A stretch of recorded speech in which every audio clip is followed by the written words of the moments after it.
You're tuned into Taiwan Grooves.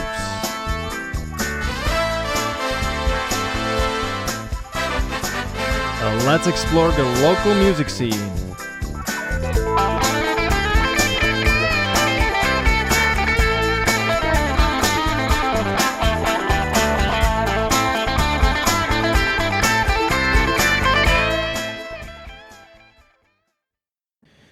Hello, you're listening to Taiwan Grooves, and we're back with our first ever recurring guest, multi-band performer and classically trained Maxwell Lee. He's a singer, songwriter, and a composer from the US who has moved to Taipei in 2022. From punk rock with Electric Monk to art rock, LoFi, and his own Project Maximus. He's one of the busiest musicians around, and I'm happy to have him back. In case you're just joining in and you do not know who Max is, I highly suggest that you go back to our older episodes. I will post a link on the website and you listen to the 2-part interview with Max from a couple months ago. So please give a warm welcome to Maxwell Lee. All right, Max, welcome back. I'm very happy to have you once again. I haven't mentioned this anywhere except off mic, but you're the first recurring guest that I had on the show, and it's a very good idea that you gave me to update on people's progress, somebody who has been here a couple months ago or a year ago, to see if anything changed. Members swapped, they started doing different music, they're still doing music, something changed. So welcome back. Thanks for having me back, Philip. Yeah, I appreciate it. So just we'll link the old episodes so people can get the idea, so we won't cover the same questions, but for new listeners who have no idea and are just joining in, perhaps 2 sentences about you. Okay. So I have my own band, Project Maximus, where I sing and write sort of pop, mainstream kind of pop rock. But I also play in several other bands as a member, and then also occasionally when certain musicians need somebody to fill in, I'll do that as well. So I am playing in a lot of different projects, but my main one is pop. Yeah, I remember we spoke about this last time. You have, I think, from the people I interviewed, definitely top 3 of the most busiest people playing in different things. Because, already people are busy enough with one band, with their own life and everything. And you're the guy who's playing for many. So that's great. As we talked about this last time, what you wanted to do, and I asked you about your future goals, and you kind of mentioned that you don't have a specific draft or the specific plan how your year should go, but that you want to play and perform as much as possible. And I think we can confidently check that. Well, yeah. Although, I feel like I could do even more. I think because I don't have a clear plan yet, I want to just keep performing as much as I can until I find that. And then I'll feel a little bit better about pulling back if I have some path that I'm following. But since I'm not, I'm worried about being too complacent. And so I just want to stay busy and keep doing more until I figure out that plan. I see. But just for our listeners, I think you perform almost every week. Yeah, since I'd say the last 3 or 4 months since we last spoke, probably close to once a week. Yeah, that's my goal. Even if once a month is already like, okay, wow, it's good. Well, let's dive into what has happened since the last time you were here. So I have written down that, as you said, you wanted to do performance with the full band. So before, you didn't do full band performance in Taiwan of your project yet. Then you did it. I went to see it. Wonderful. Everybody was, I think it went very well. Like Nicholas on bass, Punch on drums, like that's dream team right there. So how do you see it from your perspective? Oh, that's interesting. Memories now. You came to the show at Vinyl Decision. That was okay. It was our second performance with that lineup, but we still weren't very prepared. Where was the first one? We did Rev Now show. Like, 2 weeks before? I think it was 2 weeks before. Okay. Go ahead.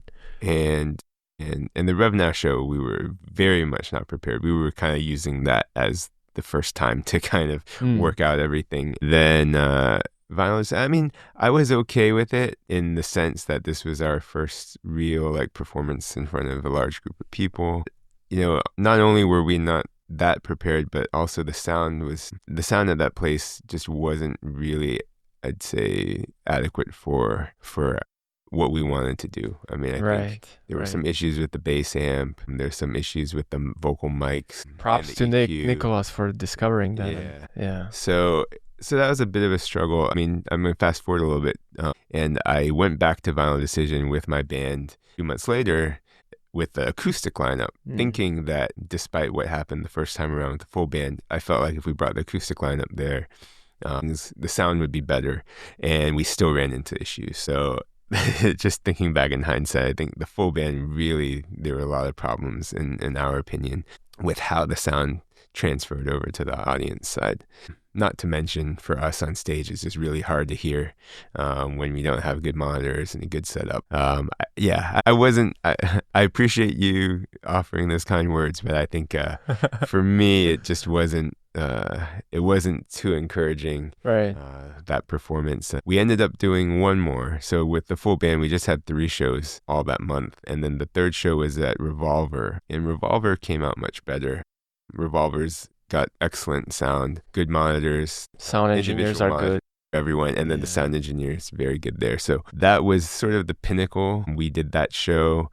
It's still, I'd still say it was only like maybe 50-60% of where we would want to be eventually, but it was fun. Everybody had fun. The other bands sounded great as well. It was just a very fun night that night. I had a lot of friends come out. So it was just a great night. But then that was kind of the end of it, because Punch, the drummer, was going to be very busy for the next 2 months. And so he told me that he couldn't schedule any more shows for the time being. But maybe in the future, once his job gets easier, he'd be able to. And it was kind of at that time, I had another show scheduled a few weeks later, and we kind of pivoted. We weren't sure if we were going to try and do a full band just without Punch or not. And so we ended up bringing in another drummer to do that show. But it was kind of with all that happening that I kind of felt like maybe we would go back to the acoustic set. I was trying to put together a new lineup for the full band, but I realized once we get everybody on the same page, we won't have a lot of time to do many shows before I leave for the summer. Instead, I pivoted back to the acoustic lineup. And I feel like that was actually a very positive turning point for me, because I'm now feeling a lot more confident with the acoustic set. And that opens up more possibilities for performing in many other venues where a full band wouldn't work.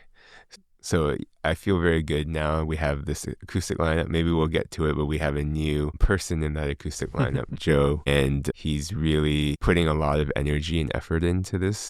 So that also makes me feel good. And so I think once I come back in the fall, I'll be more open to doing a lot more shows with the acoustic lineup rather than what I had said to you last time, where I really, really wanted to have the full band. Now I don't feel as strongly about that. I still would love to have a full band that can really play the songs the way they were meant to be originally played, but I'm not as averse to the acoustic sound. I think it sounds good, and I think I can. The main hang up was me and whether I was good enough to carry an acoustic sound, and I think maybe I can do it. I don't know.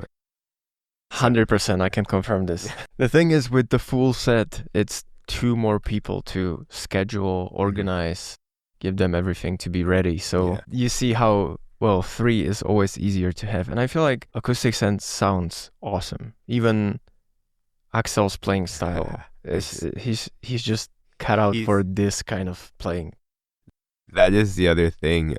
Bringing in my guitarist Axel, he's really, really learned the material very well for the acoustic style.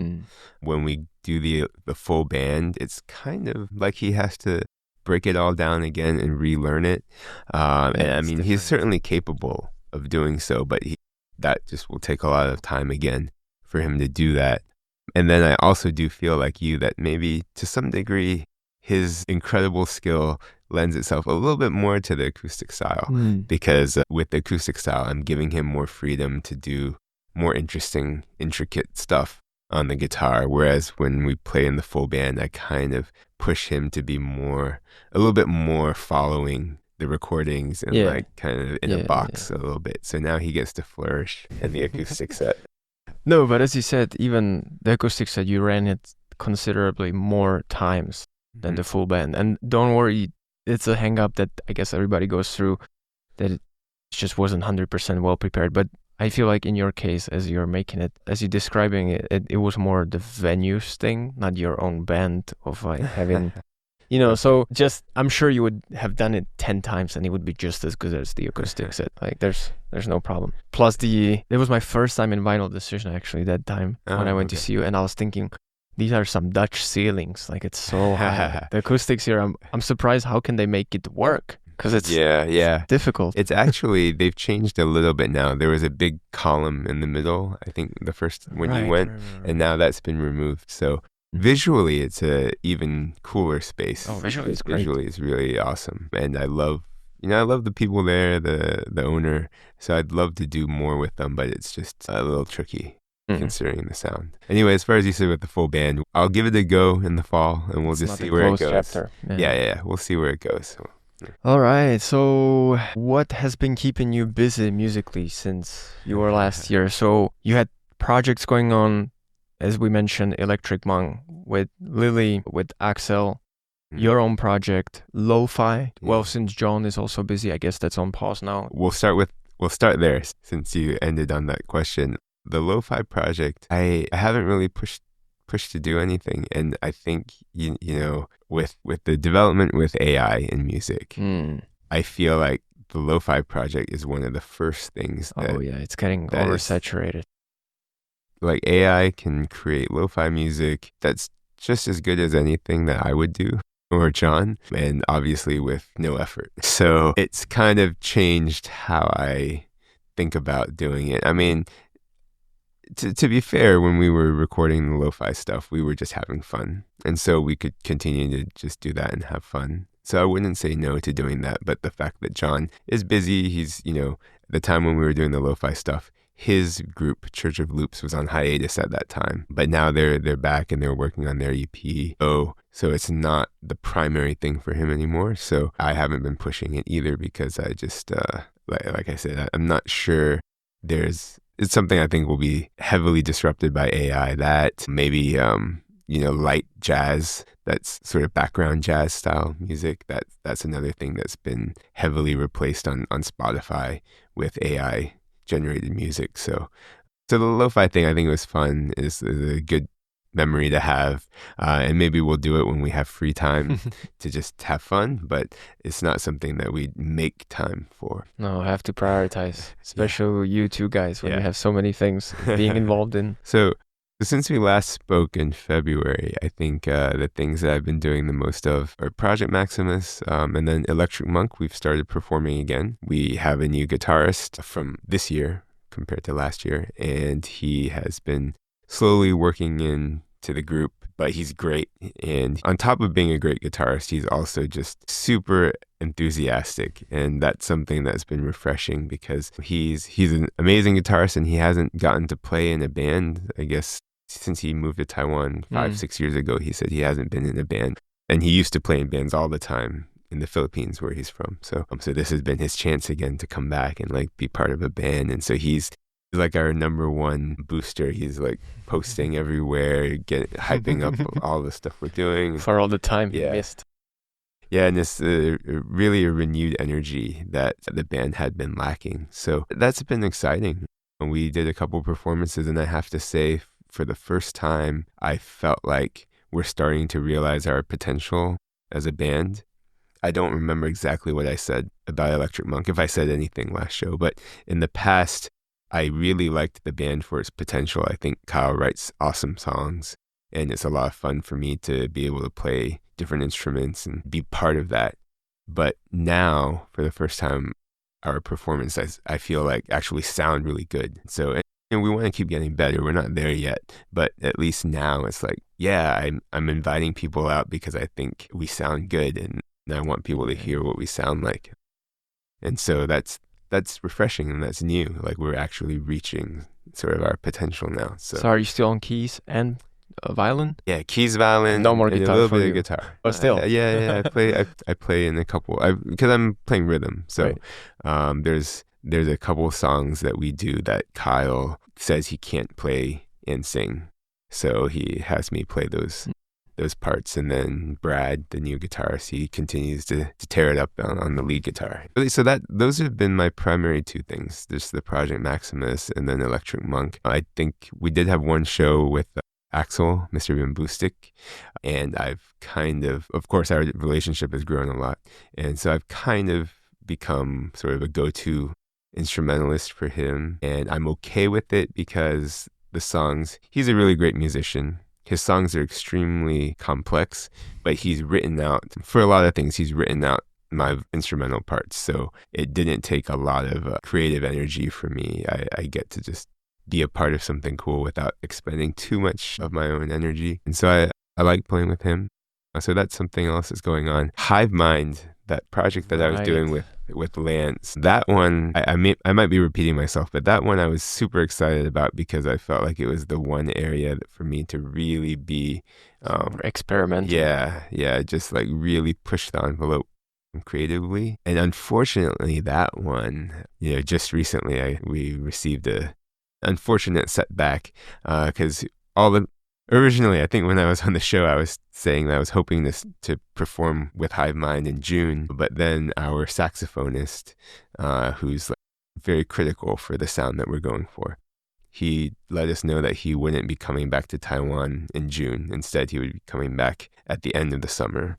So that meant that we couldn't perform until the fall. But he still graduates on time and he's coming back after summer. Yes. Okay. But then a few days ago, Lance told me that he's going to go straight into military service. Oh. So we're like, it's going to be so many setbacks. Uncertain. It's sort of an uncertain thing right now, but it could be like another year before he's able to perform freely. So I don't know what that's going to look like. It's a bummer because I really wanted to get back. I was really itching to get back to playing those songs with Lance. So we'll see. Maybe we can go, I don't know, maybe he can still perform somehow while he's doing the service if he has this time. I don't know. I don't really know. Or maybe we'll try to find another avenue to do these shows. Find either another saxophonist or another instrumentalist who can kind of carry that vibe. I don't know, but I'll have to have more conversations with Lance about that. But that one was a little disappointment. So it's not all roses and good stuff happening. That's how it goes. You just put it there, you wait, and then the person appears and you just pick it back up again. Yeah. So with all the projects you have going on, where is the time or what's the priority for writing and going back to creating your own stuff? One other thing that I've been doing is playing with Lili. I didn't get to mention her yet, but the stuff that I was doing with her was mostly new material. We were writing together, and that's been, unfortunately, because I wish I was writing more, but unfortunately that's been really the only avenue over the last few months where I've been writing new music. And we'll see. Lili plans to stay for another year. So when I come back in the fall, we'll hopefully be able to do a little bit more, maybe a little bit more writing and a little bit more performing of those songs. Because thus far we've only performed at some open mics, and then we did one show where we did a few of these songs. So I would like to do more of that. It's just a matter of juggling everything. But I really would like to write more. If I can write for people to sing, that would be great. That would be something I'd really like to do. The one thing I don't want to do is write a lot of music and then not have chances to perform that music. I don't want to have a lot of new music that I write collecting dust on a table or in the corner somewhere. I want it to be out and heard. So if I'm working with a singer and I can write stuff that they want to perform, then that would be the ideal situation. Makes sense, yeah. So how many songs, well, I don't know if it has to be in correct number, but do you have a lot of projects just sitting on top of the table that you could just dust off and kind of remake them into something new? I have a lot of stuff from the past, 10, 15 years ago. Yes, I do. I don't know how much I will involve that in what I do moving forward, but we'll see. There's about 5 to 10 songs that I would consider for Project Maximus or for having other singers sing. that I think were really either the best that I had before that never got released really, or the most meaningful to me. So one of the two. Beyond that, I mean, I have several dozen songs that I recorded, done drafts and rough edits, and I could go back and look at those, but I don't know. I'm not sure. I'd have to really think about it, and I don't necessarily need to, but just off the top of my head, the other ones, those are actually on my mind. And yeah. I mean, nobody knows your secret stash, so you can do whatever you want with it. Yeah. So it's just a matter of finding the time. I mentioned to you before the show that in my previous life, I wrote a lot because it came very naturally to me. And so I was definitely writing way more than could be performed. And so that's an imbalance that I didn't like. It was kind of frustrating to have too many songs that I liked that weren't being heard. And so now I'm kind of being very cautious and trying not to be in that situation again where I write too many things and then they aren't used. I have to... It's a pity. I don't want to not write music, but I just don't want to do it too much. That's why I'm here, making sure you don't go the opposite. Right. Okay, speaking of past songs, let's say that a person just comes across your music, Project Maximus, goes on Apple, Spotify. Which song would you hope that they start with? Like, what is the song that you're most proud of that you hope that they come across and they will get into your music? And why? That's a hard question because there's so many that are very different. I didn't really stick to one genre. I feel like if we're talking about a specific genre, then I can tell you maybe what my one or two favorite songs within that are, but it's tough. For the really pop sound, I usually present Because of You, because I think that recording was the most polished and most poppy and catchy.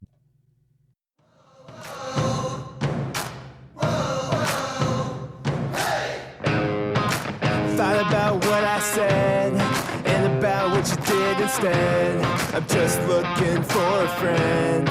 Can I see you again? Some more would come and go, some more bumps in the road. Nobody thought that this could work, but we're still on the phone. Wasn't sure about this feeling, I was afraid to let it show, till you made me believe in something I've never known. So, whoa, yeah, I'm flying so high, I can't hide it inside, shouting from rooftops, I love my baby, I can't stop smiling, cause I know you love me too. I'm walking on cloud nine, since you said you'd be mine. All of my friends think I'm going crazy, I can't stop smiling, it's all because of you. Thought about what you said and about what I did instead. I've been trying to choose, but I'm so confused by these thoughts running around in my head. Cause I like fancy cars and suits and my Bruno Mars shoes, but you hate all the bling and extravagant things from the children without any food. Is compromise really worth it if we're this far apart? I hope cause you deserve it, you show me from the start. Yeah, I'm flying so high, I can't hide it inside, shouting from rooftops, I love my baby, I can't stop smiling, cause I know you love me too. I'm walking on cloud nine, since you said you'd be mine. All of my friends think I'm going crazy, I can't stop smiling, it's all because of you. One day, I go to this club, and at this club, all the ladies are 8s and up. The way their dances got my brain corrupt. I know my frat boy moves won't make the cut, so I step up my game, I gotta raise it up, put on my super 150s cause I ain't. But besides that one, yeah, but then I'm also aware that it's not everyone's cup of tea. So then I'm like, I want to like try another song that if for somebody who's like less into the pop sound or something. This isn't quite what you asked, but for me performing live, I really feel like More Than Words, which is a song that I don't like to perform live because I don't think I sound that good. It's like one of the hardest ones for me to perform live. But actually when I do it well, I think that one is one of the most moving, emotional ones. So yeah, that one I like people to hear live when I'm able to do it well. When you sleep well. Yeah, right. Get good sleep and I'm able to hit the notes. I feel like when I first wrote it, I think pretty soon after I wrote it, we recorded it. And so then the recording was always in my head for the most part. But when we started to perform it live here, I realized when I strip away the recording a bit and just go acoustic live sound, it feels very emotional and raw. So then I started to like it more than I liked just the recording of it. That's good. It was going to be one of my questions, so very good. You're reading my mind.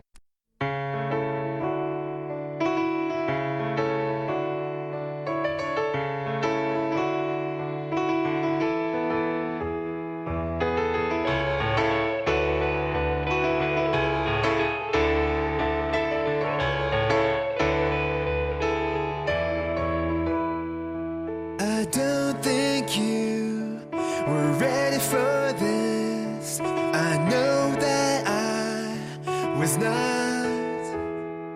It's been a really long time since I cared at all, and now I care a lot. Sometimes life can be funny like that. When you're least prepared, it pours. But I'll stand in the rain if it brings me to you.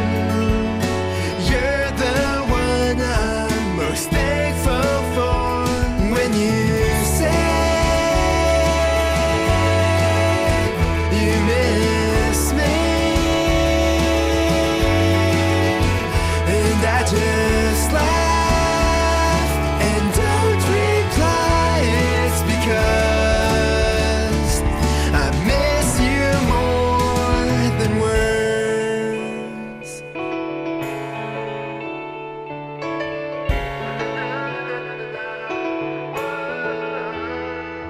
No, I don't know how the story will end. I don't even know what is next. But I know this much, I can't stop thinking about you.